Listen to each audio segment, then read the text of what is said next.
اور نیک کام سے روکنے والا ہو، حد اعتدال سے گزرنے والا ہو. یعنی حد، یہ حد ہے اسلام کے، جو حد ہے اسلام کے، وہ بنیاد سے نکل کر باہر جانے والا، اس کا کہنا بھی نہیں ماننا. گناہوں کا کرنے والا ہو، گناہ کرتے رہتا ہے، جو بھی اعلانیہ ہو یا چھپی ہو، جو بھی گناہ کرتا ہے اس کے بات کو بھی نہیں ماننا. اور سخت مزاج ہو، دل کا ایسا سخت ہے کہ اس کا دل کے اندر رحم کا بات ہی نہیں، کبھی دوسرے کا بات سنتا ہی نہیں، وہ اپنی ہی بات پر اکڑ کر رہتا ہے. ایسے آدمی کا بات بھی نہیں سننا. اور ان سب کے علاوہ ہر مزادہ بھی ہو، یعنی یہ اتنا بتایا نا، اس سب کے علاوہ حرام زادہ بھی ہو. دیکھو اللہ تعالیٰ کتنا غصے سے بول رہے ہیں. اور ان سب کے علاوہ حرام زادہ بھی ہو، اس کا بھی بات کبھی بھی نہیں ماننا. اس سب سے کہ وہ مال اولاد والا ہو، اس سب سے کہ وہ مال اولاد والا ہو. جب گھمنڈ میں رہتا ہے جو پیسے والا، جس کی اولاد زیادہ ہوتا ہے، وہ بھی گھمنڈ میں رہتا ہے کہ یہ میرا ساتھی ہے، یہ میرا پیسہ ہے، بلکہ اس کا بھی کہنا نہیں ماننا. جب ہماری آیتیں اس کے سامنے پڑھ کر سنائی جاتی ہے تو کہتا ہے کہ بے سند باتیں ہیں جو عقلوں سے منقول ہوتی چلی آتی ہے. جب اس کے سامنے قرآن کے آیتیں تلاوت کر کے اس کو یہ اللہ کا حکم ہے، یہ اللہ کے حکم کے طرف تابع ہو جاؤ، یہ دین اسلام کے لیے مدد بن جاؤ، تو وہ کیا بولتے ہیں، وہ گھمنڈ میں آ جاتے ہیں. کیونکہ اللہ نے جو ان کو مال دیا نا، اس کو آزمانے کے لیے دیا.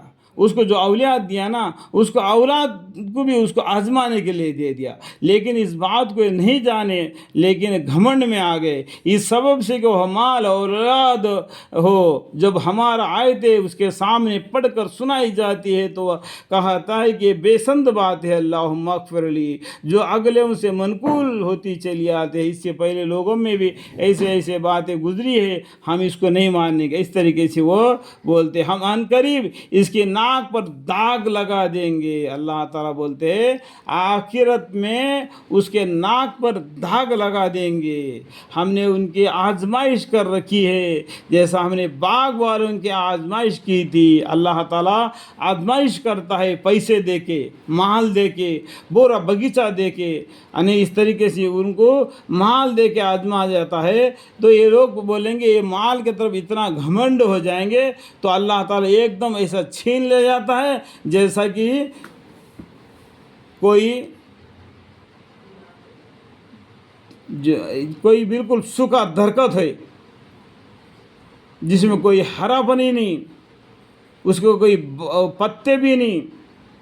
ایسا باغ والوں کو بھی آزمائش کی تھی کہ ان کا باغیچہ بھی ایک دم برباد کر دیا اللہ تعالیٰ نے ان کی نافرمانیوں کی وجہ سے.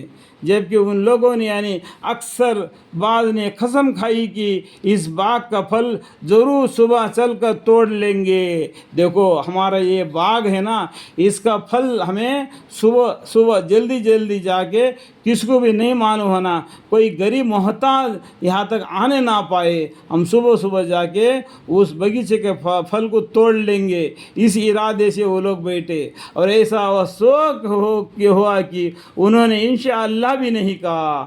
انشاءاللہ ہم ضرور یہ بات کریں گے. جب بھی کبھی بھی کوئی بھی کام کرنا ہے تو انشاءاللہ ملا دینا.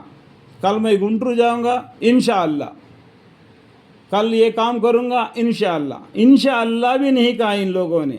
سو اس باغ پر آپ کے رب کی طرف سے ایک بھے پھیرنے والا عذاب پھر گیا. یہ راتوں رات اس باغیچے کے اوپر ایسا کیڑے مکوڑے آ گئے کہ پورا باغیچے کو کھا کر برباد کر دیے.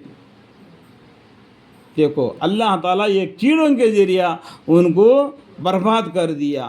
یہ لوگ صبح اٹھ کر اپنے باغیچے کے پر آ گئے تو کیا بولتے ہیں، اور وہاں سو رہے تھے. یہ لوگ رات میں سو رہے تھے، یہاں پر اللہ تعالیٰ نے باغیچے کے ایسا پامال کر دیا. پھر صبح کو وہ باغ ایسا رہ گیا جیسا کٹا ہوا کھیت خالی زمین رہ جاتا ہے۔ کٹا ہوا کھیت کیا ہوتا ہے؟ خالی زمین رہ جاتا ہے۔ اس طریقے سے درخت تو کھڑے ہوئے ہیں لیکن اس کے اندر کوئی پھل پتا وغیرہ کچھ بھی نہیں، ایسا کیڑوں نے کھا کر برباد کر دیا۔ صبح کے وقت سو کر جو اٹھے تو ایک دوسرے کو پکارنے لگے، اپنے کھیت پر سویرے چلو، اگر تم کو پھل کا توڑنا ہے صبح جلدی جلدی چلو ہمارے کھیتوں کے پاس جا کے اپنے کھیتوں کے پھلوں کو توڑ لیں گے۔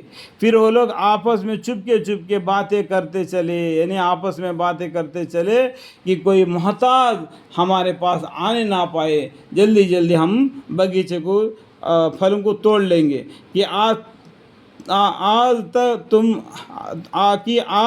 تم تک کوئی محتاج نہ آنے پائے۔ دیکھو غریب آدمی ہمارے پاس آنے نہ پائے کہ جو وہ پھل کو مانگتا ہو، اور بجز ہم خود اپنے کو اس کے نہ دینے پر قادر سمجھ کر چلے، یعنی کبھی بھی اس کو خیرات نہیں دینا، یہ اپنے لیے ہے بول کے وہ باغیچے کی طرف چل دیے۔ پھر جو وہاں پہنچے اور اس باغ کو اس حالت میں دیکھا تو کہنے لگے کہ ہم بے شک راستہ بھول گئے۔ دیکھو اپنے خود کے پاس گئے، خود کے کھیت کے پاس، لیکن خود کا کھیت کو بھی انہوں نے پہچان نہیں سکا کہ وہ بولتے ہیں کہ ہم نے راستہ بھول گیا، کہ راتوں رات اللہ تعالیٰ نے ان کے گھمنڈ کو ایسا توڑ موڑ دیا کہ اس کے کھیت کا پھل بھی نہیں رہا، اس کا پتا بھی نہ رہا، جیسا کہ کھیت کٹ گئی ہو، بلکہ جگہ تو وہی ہے لیکن ہماری قسمت میں پھٹ گئی کہ باغ کا یہ حال ہو گیا۔ ہماری قسمت ہی خراب ہے کہ ہمارا باغیچے کا یہ حال ہو گیا۔ ایک گھمنڈی کی وجہ سے اللہ تعالیٰ نے ان کو اس طریقے سے پامال کر دیا۔ ان میں جو کسی قدر اچھا آدمی تھا، ان لوگوں میں سے ایک اچھا آدمی تھا، وہ کہنے لگا کہ کیوں میں نے تم کو کہا نہ تھا، اب توبہ اور تسبیح کیوں نہیں کرتے؟ اب اتنا ہونے کے بعد میں اللہ کے سامنے توبہ استغفار کر دو۔ اللہ تعالیٰ توبہ استغفار کرنے سے کیا ہوتا ہے؟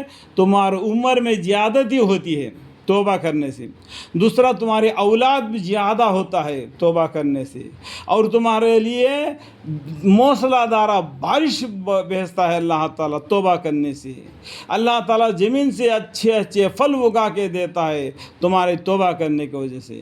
اللہ تعالیٰ تمہارے گناہوں کو معاف کر دیتا ہے تمہارے توبہ کرنے کی وجہ سے۔